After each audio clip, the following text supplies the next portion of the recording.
Kalau ingin cek kebeningan kolbu, tanya mimpinya apa. Jika bapak saya, ini kita lagi kotor, jiwa kita kotor nih. Mau kiai, mau ustadz, mau jamaah, mau tahajud, kotor pak, pasti mimpi basah. Jadi kalau mimpi basah, tobat pak, tobat rohani. Dosa enggak, tapi rohani kita, oh kayaknya hati itu kotor. Sayyidina Umar ketika bermimpi menggauli budaknya. Budak halal enggak? Halal. Apa kata beliau? Syaghalatni siyasah. Ya Allah, aku tersibukkan oleh urusan politik sehingga lupa wirid. Ini Umar, ngerti beliau. Tapi beliau pun kalau mimpi sama yang halal. Kalau kita kan kita berharap mimpi sama artis, Pak. Ya. Silakan.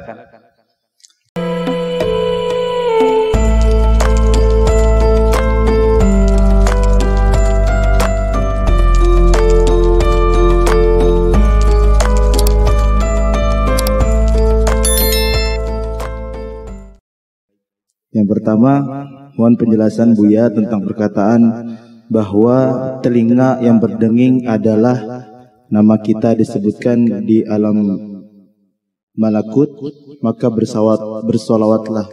Mohon penjelasannya tentang perkataan ini, jazakallah. Yang kedua Buya, betulkah hadis surga di bawah telapak kaki ibu itu hadis palsu? Mohon penjelasannya Bu. Iya. Demikian dari YouTube, itu aja yang terbaik. Yang pertama tentang kalau telinga berdenging, nama kita disebut di alam gaib malakut. Ya. Itu yang hadisnya dinukil oleh Imam An-Nawawi dalam kitab Al-Azkar. Hadisnya lebih kurang hasan, tapi tidak menyebutkan mengenai alam malakut. Nabi cuma mengatakan, siapa yang telinganya berdengung, lebih kurang begitu, maka bacalah basmalah. Lalu ada doanya, zakaraniallahu bi khairin, semoga Allah menyebutku dengan yang baik. Itu maksudnya, bahkan bukan malakut saja, semoga Allah menyebutku dengan yang baik. Berarti lebih dari jabarut, lebih dari semuanya. Kalau Allah berbicara di mana? Karena Allah nggak petu tempat. Nah, ini yang disebut qadim. Ya, qadim. Tapi bisa saja kalam Allah disampaikan ke alam-alam yang lain. Wallahu ta'ala alam. Itu maksudnya. Hadisnya hasan. Ya. Yang kedua, oh ya, surga di bawah telapak kaki ibu. Kalau kalimatnya begitu, iya, bukan hadis Nabi. Tapi yang ada di hadis Nabi, ridhonya Allah di bawah ridhonya orang tua, itu hadisnya. Ya, kemudian yang semakna dengan itu ada di hadis Imam Al-Hakim. Ada. Tapi kalimatnya bukan di bawah kaki gitu, enggak seperti itu di hadis yang ininya. Ya. Fadhal. Kalau aneh nggak tahu, aneh bilang nggak jawab ya, nggak ngerti gitu. Yang kedua, yang ketiga dan yang keempat, bagaimana cara kita mengalahkan nafsu ketika masa-masa futur? Yang kedua, Buya, untuk bab akidah, hakikat Allah dan arafa rabbahu, ulama sepakat harus memakai dalil hadis sahih untuk hujjah. Lalu bagaimana dengan hadis dari mimpi tadi bisa dihujjah akidah? Oke, bagus. Yang pertama tadi tentang cara mengalahkan nafsu. Di Quran itu kalimatnya cuma naha. Naha itu bukan mengalahkan. Naha, apa arti naha? Melarang. Jadi naha itu kita mampu melarang jiwa. Ini yang disebut mengontrol. Gimana caranya? An-nafs itu tidak bisa dizikirkan, dia cuma bisa dikontrol. Jika berkaitan dengan hawa nafsu, itu urusannya dengan makan.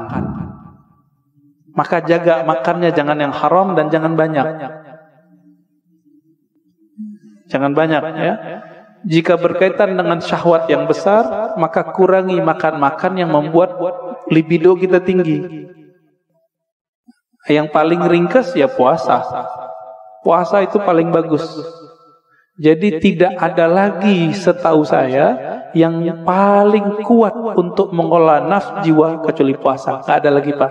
Coba cek Bapak ini kalau puasa jalan, ngelihat yang bening-bening nggak berani. Wah, lagi puasa. Itu, Pak. Coba aja tuh. Kalau nggak puasa, haji mumpung. Ya, tafadhal. Yang kedua tadi udah ya? Bab hakikat Allah. Oke. Hakikat Allah tidak diketahui kecuali oleh Rasulullah Sallallahu Alaihi Wasallam. Termasuk nanti Imam Mahdi itu mengerti hakikatnya Allah, ya, karena beliau pewarisnya Nabi. Plek apa yang Nabi tahu ada di dalam kolbunya. Tapi bagaimana dengan mimpi? Bagaimana dengan kaidah tadi?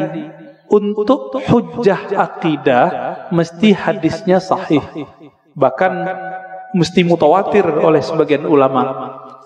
Itu bab ilmu akidah. Ilmu akidah babnya bab akal. Ilmu akidah bab akal.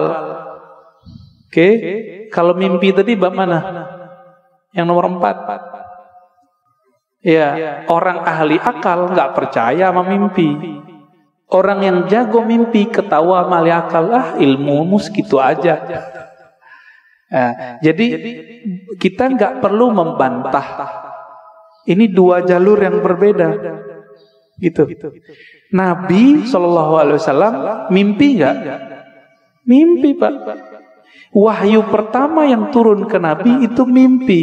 Hadis Sahih Bukhari, kitab Bad'il Wahyi. Awal ma budi'a bihil wahyu ar-ru'ya salihah. Kira-kira begitu kalimatnya.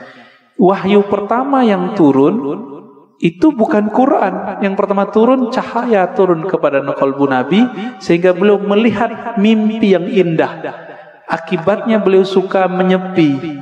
Faitahannas fi ghari Hira. Lalu beliau menyepilah di Goa Hira. Itu. Jadi kalau kita menolak bab mimpi sama dengan menolak bab wahyu. Ingat, mimpi siapa nih? Mimpi waliullah, mimpi nabiullah. Kalau mimpi bapak, ibu mungkin ya, kita tolak aja ya. Tapi Nabi mengatakan di akhir zaman hampir-hampir saja mimpi semua orang beriman itu benar. Pada beriman gak sih? Beriman gak? Beriman gak? Benar ke siapa? Ke Allah, ke Rasulullah. Rasulullah mengatakan salah satu warisan kenabian itu adalah ar-ru'ya as-salihah. Ar-ru'ya as-salihah juz'un minan nubuwah. Hadis Imam Tirmizi, hadis sahih. Ya. Jadi ahli qalbu itu jaga benar. Ternyata Imam Bukhari, Imam Tirmizi, imam-imam itu menghargai mimpi, maka mereka buatlah satu bab, satu kitab dalam sahih mereka, kitab Ta'birur Ru'ya. Imam Bukhari punya kitab dalam sahih Bukhari, bab mengenai takbir mimpi. Kenapa, Pak? Ternyata sahabat Nabi setiap ba'da subuh setoran mimpi yang bening-bening itu kepada Rasulullah. Mimpi malaikat, mimpi melihat ada cahaya dari langit. Itu mereka cerita kepada Rasulullah. Kiai sekarang kan gak bisa begitu, Pak. Wah, bunga tidur, gak ngerti. Bilang aja gak ngerti, jangan dibilang bunga tidur. Ilmu mimpi itu ilmu yang mustaqil. Dia ilmu permanen dan berdiri sendiri. Dia nanti berkaitannya dengan ilmu rohani, ilmu tasawuf. Jadi tidak berbenturan dengan ilmu akidah. Gitu ya. Lagi Buya. Tadi Buya membahas tentang mimpi. Bagaimana menurut Buya kalau saya pernah bermimpi Rasulullah SAW, amin, dan melihat beliau seperti jatuh cinta, tapi tidak terlalu detail melihat mukanya. Iya. Kita sudah bacakan hadisnya tadi. Nabi bersabda, "Man ra'ani fil manam faqad ra'ani." Bahkan ada satu riwayat faqad ra'al haq. Siapa yang bermimpi bertemu aku, maka ia telah melihat al-haq, kebenaran. Bahwa itu benar-benar Nabi sallallahu alaihi wasallam. Tapi kok kurang jelas? Kurang jelas itu karena ma'rifatun nabinya kurang jelas. Karena mengenal nabinya masih kurang detail, maka melihat nabinya masih samar. Bahkan ada teman kita yang mimpi Nabi itu nggak mau noleh, Pak. Nggak mau noleh. Cerita ke saya nangis-nangis. Rasulullah marah sama saya ya. Ada yang begitu. Antum bisa bayangkan, kita mau ketemu orang yang kita cintai, kita idolakan, tapi dia nggak mau noleh. Ruhnya nangis. Gimana caranya? Udah ente sholawat aja banyak-banyak, baca salam kepada Rasulullah, nanti insya Allah Nabi jawab. Alhamdulillah besok-besok ada yang mimpi lagi. Jadi ini bukan kita ngayal, bukan. Ini beda dimensi dia.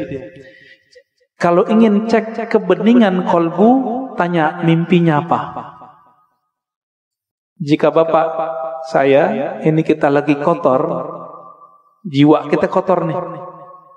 Mau kiai, mau ustadz, mau jamaah, mau tahajud, kotor Pak, pasti mimpi basah. Jadi kalau mimpi basah, tobat Pak, tobat rohani. Dosa enggak, tapi rohani kita, kayaknya hati itu kotor. Sayyidina Umar ketika bermimpi menggauli budaknya. Budak halal enggak? Halal. Apa kata beliau? Syaghalatni siyasah. Ya Allah, aku tersibukkan oleh urusan politik sehingga lupa wirid. Ini Umar, ngerti beliau. Tapi beliau pun kalau mimpi sama yang halal. Kalau kita kan kita berharap mimpi sama artis, Pak. Ya. Silakan.